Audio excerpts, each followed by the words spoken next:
campaign. How's preparation gone? So far, so good. We've had a good, tour in Austria for the 10 days, and the players have in as good as condition as it can be at this stage of. It's not even the season yet. At this stage of pre-season, so yeah, we're pleased. We've got a couple of players missing. Jack Hendry and Marian Sved picked up an injury yesterday, so they haven't travelled, but the squad's still pretty strong at the minute. It's always a fraught time of the season, isn't it? These qualifiers come back after back after back. These are the most difficult games, Champions League, when you get to the group stage, is fantastic, but the hard work is getting there. And we could have had an easier draw. I think Sarajevo will be very tough opponents over the two games, but the guys know what the incentives are and they know what's at stake. It's still very, very early. They've had a short break, but the majority of them are in good nick and good condition. How important is the Champions League to you as a manager and to the club? For me, it's very important. I've had experiences of it before in my time here at Celtic, and for your own development as a coach and a manager, and certainly for the players and for the club, it means such a lot. It's one of our main priorities, there's no question of that. We got 8 games to negotiate if we can, and that's almost a quarter of a season, but we know that's a difficult road to travel, but we know the rewards are great at the end of it. Against Athens showed last season how difficult it can be. Of course, yeah. We've all had our little hiccups along the way.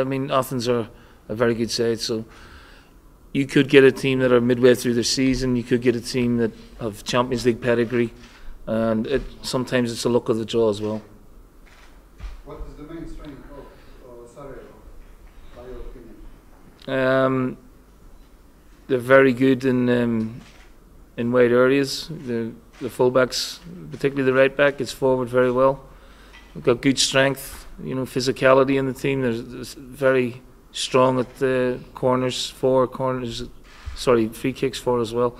So in terms of set plays, they're very strong in that aspect. And we expect the game, we're away from home in Europe, to be as difficult as possible at this stage of the season.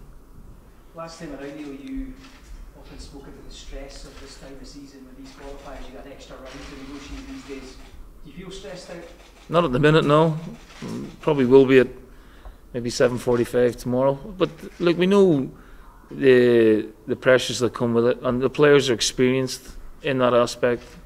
Out of the 3 years they qualified, and 2 under Brendan. I'm unfortunate not to go through against Athens last year, so can be a bit of luck riding on things as well. But our preparation has been good as it can be.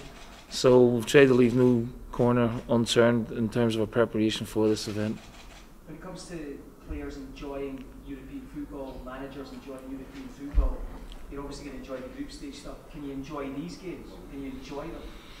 No, because it's still step by step, and you're never really comfortable at any stage.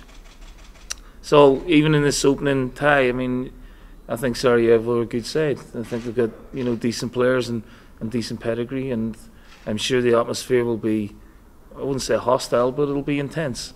So we have to be ready for that and be prepared for that. When you think back to your matches, maybe in Helsingborg and Elfsborg, against Kazakhstan, against Karagandhi, that sort of, when you look back at those matches, do you feel coming into this as Celtic manager again, the second time around these qualifiers, do you feel you're almost dogged by those ones? Dogged? Yeah, do you feel as though you've been kind of hardened by them? Yeah. You're more experienced, you know what to expect. Although we are playing in different countries against the varying cultures of football. So I think the experience that I've had will hopefully stand me in good stead, and certainly there's a core group of players in there who've done it before, and they will know what to expect coming into the game. Have you got a group of players right now, Neil, that's ready for Champions League group stage football?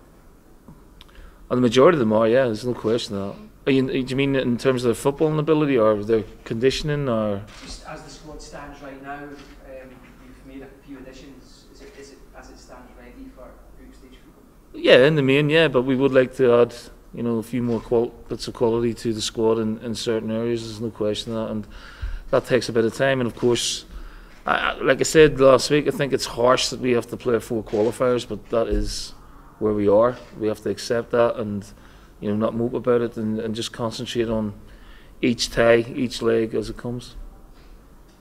For us in Bosnia, it's a little bit unusual that away squad didn't train before the day before the game. Why did you make that decision? It's just something that the current squad have been used to, where we train at home and then we travel on the day of the game. In my previous time as the manager here, we would have trained at the stadium, but we want to keep the players in a familiar routine as possible. Will he be in a starting 11? I'm not going to tell him the team, but he's got a good chance.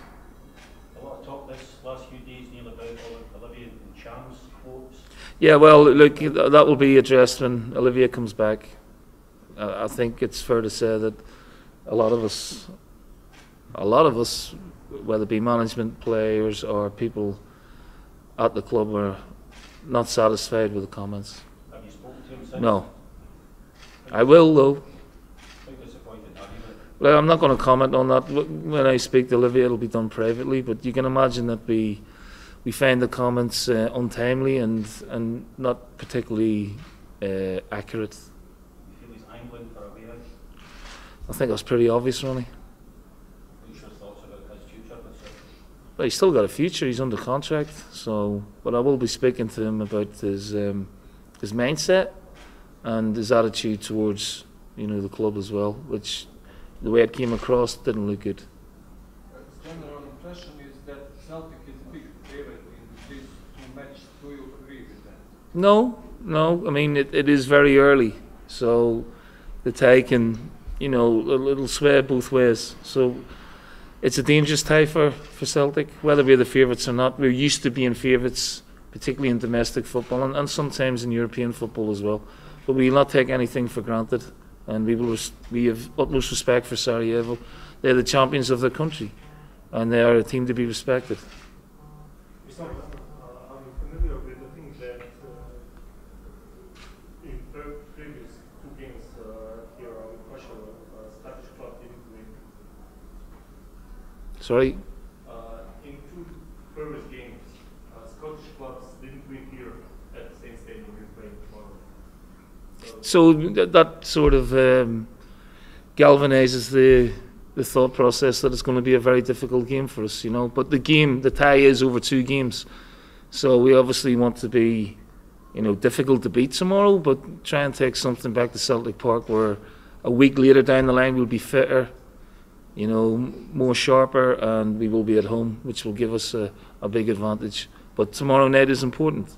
It's very important we start the game well and focused and in the right frame of mind to get a result. What do you generally think about Bosnian football? Well, you have some fantastic individual players. When you think of Jacko, Pjanic, and the international team has had good success over recent years, whether it be playing in the World Cup or producing fine international players. So yeah, I'm a big admirer of some of the Bosnian players, there's no question of that. Any movement here this evening? Any offers? Nothing. There's no further movement. Kieran, and how he's dealt with this summer, because it would be easy, despite the fact he's played so many games, as a kid, still a young guy, to see these headlines and be affected by them. He says he's been great with it. How has it been as manager with these relentless headlines? To be honest with you, Liam, I've taken no notice of the headlines. I am well aware of where we are in terms of the situation. Spoke to Kieran in Austria, and to be honest with you, I haven't really seen much of him because he came back early from Austria and he's been rehabbing, so he's not obviously been on the training ground as yet. It can be an unsettling period for any player, and that's understandable. But until a club comes up with any sort of realistic valuation of the player, then we don't have to do anything, and we won't. So it's as you were, and Kieran's getting on with his rehabilitation, and we're getting on with what we'll have to do here. Do you allow yourself to think about the last minute James Forrest goal against Carragandi and running down the touch? I would love that. I would love that. It's almost as good as winning the trophy, qualifying for the Champions League as far as I'm concerned. and what it brings for the club, but we're a long way off that just yet. This is the first step, hopefully, in achieving that, but we have a lot of hard work, and we may need a little bit of luck along the way and try and stay injury free with our top players as well. So there's going to, like I said, it's going to sway to and fro in a lot of the games, and they're going to be tight. And we know we have no divine right to get into the Champions League, but from our standpoint, it would be fantastic if we could.